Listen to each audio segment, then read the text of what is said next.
So in this video I'm gonna explain different tension curves.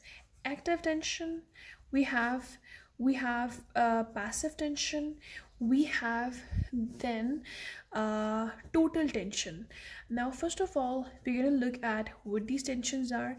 Active tension is the tension that develops by the contractile apparatus.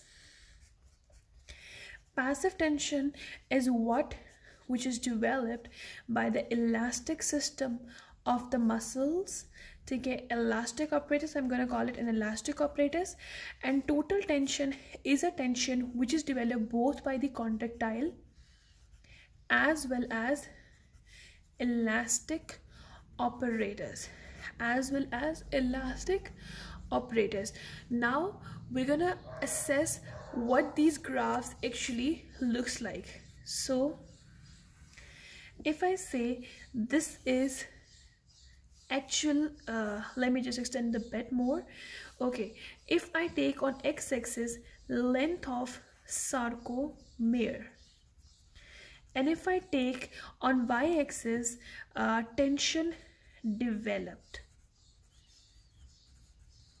Now first of all, if I say that this is the normal resting length of a sarcomere, this is normal resting length of a sarcomere. Now what is the normal resting length of a sarcomere?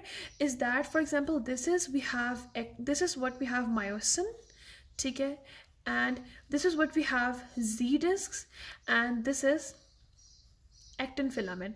So normal resting length is that length in which actin filaments overlaps the myosin filament, but actin filaments themselves do not overlap each other. So like this is what we call normal resting length of a sarcomere, and it approximately extends to the length of 2 millimeter. So first of all, if I draw the graph of elastic apparatus graph would be like this. Just imagine a string which is elastic, and मैं उसको अब elastic string को extend कर रही हूँ. I'm just extending it. तो पहले क्या होगा कि length मेरे पास increase कर रही है. एक point आएगा जिस पे length जो है वो maximum तौर पे increase कर गई है जितनी वो increase कर सकती थी, और उस point पे string में बहुत ज़्यादा एक stretching produce हुई है, यानी बहुत ज़्यादा tension है. तो उसको हम कहते हैं कि passive tension, यानी स्टार्ट में इंक्रीज कर रही है, लेंथ भी इंक्रीज कर रही है.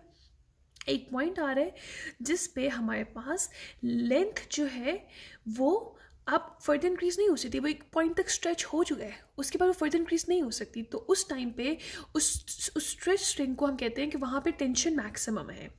अब अगर मैं स्टार्ट करूँ एक्टिव टेंशन कर्व, तो एक्टिव टेंशन कर्व मैंने कहा लेट से एक्टिव टेंशन कर्व इस तरह, इट्स मोर लाइक, मैं एक्सप्लेन करती हूँ कि एक कैसे अपीयर होता है. ठीक है, active tension curve, this is active tension curve. Okay, मैं इसमें सारे पॉइंट्स एक्सप्लेन नहीं करूँगी, मैं कुछ पॉइंट्स ले लेती हूँ इसमें. अगर मैं नॉर्मल पॉइंट पे ही लेती हूँ, ठीक है, ये मेरे पास नॉर्मल है, नॉर्मल रेस्टिंग लेंथ. हमने कहा कि इसमें अब देखो कि मायोसिन फिलामेंट के साथ एक्टिन फिलामेंट ओवरलैप किया हुआ है, मायोसिन फिलामेंट के साथ एक्टिन फिलामेंट ओवरलैप किया हुआ है. अब जब ओवरलैपिंग हुई हुई है, मैक्सिमम क्रॉस ब्रिजेस हमारे पास डेवलप्ड हैं. तो मैक्सिमम क्रॉस ब्रिजेस डेवलप होने का मकसद क्या है? इसका मतलब ये होगा कि फौरी तौर पर कॉन्ट्रैक्शन हो जाएगी. जब कॉन्ट्रैक्शन होगी तो टेंशन इंक्रीज करेगी, टेंशन मैक्सिमम होगी, क्योंकि यहाँ पे जब वो कॉन्ट्रैक्ट करेगा तो टेंशन मैक्सिमम होगी. लेकिन अब हम कहते हैं कि ये हमारे पास मायोसिन है, ये हमारे पास मायोसिन है, और अब इस तरह से जी डिस्क थी, ये एक्टिन था. अब एक्टिन जो है वो अब इतना कॉन्ट्रैक्ट हो गया कि एक्टिन ने एक्टिन को ओवरलैप कर लिया है. ठीक है, एक्टिन ने एक्टिन को ओवरलैप कर लिया. जैसे हमने कहा ये है और ये है, तो एक्टिन ने एक्टिन को ओवरलैप कर लिया है. इस पॉइंट पे क्या है कि मायोसिन को तो एक्टिन ने ओवरलैप किया हुआ है, एक्टिन ने एक्टिन को भी ओवरलैप कर लिया है.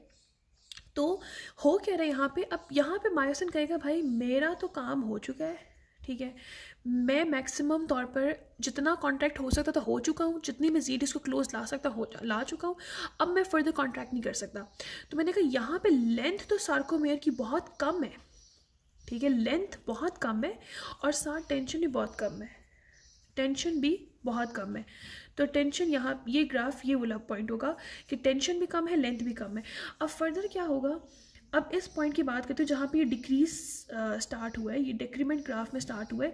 इसमें क्या, ये हमारे पास मायोसिन्स है, ठीक है, और ये मेरे पास जेड डिस्क है।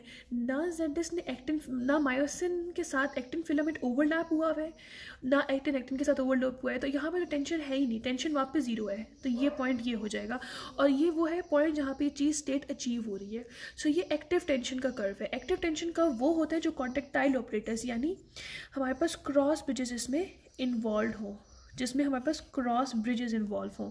अब होगा क्या नेक्स्ट कि टोटल टेंशन हमने कहा कॉन्ट्रेक्टाइल टेंशन है प्लस इलास्टिक ऑपरेटर्स है। तो टोटल टेंशन के लिए मैं कर्व इस तरह से एक्सप्लेन करती हूँ। ये मेरे पास टोटल टेंशन का कर्व जा रहा है, ठीक है। अब यहाँ पे एक्टिन फिलामेंट, अब यहाँ पे देखो एक्टिव टेंशन जो है वो डिक्रीज कर रही है, लेकिन इस पॉइंट पे हमारे पास एक पैसिव टेंशन भी तो है जो इलास्टिक टेंशन है वो इंक्रीज कर रही है। तो इस पॉइंट पे इंस्टेड कि वो गिरे तो वो इस तरह करके थोड़ा सा फॉल करेगा, ठीक है, एंड देन वापस इंक्रीज करेगा, क्योंकि इस पॉइंट पे बेशक एक्टिव टेंशन कम है लेकिन हमारे पास पैसिव टेंशन तो है। तो इस तरह से हमारे पास ये लॉजिक एक्सप्लेन होती है ग्राफ की। तो हम कहते हैं कि ये हमारे पास पैसिव टेंशन था, ठीक है, ये हमारे पास एक्टिव टेंशन का कर्व था, और ये मेरे पास टोटल टेंशन का कर्व था। सो होप सो ये समझ आ गई है।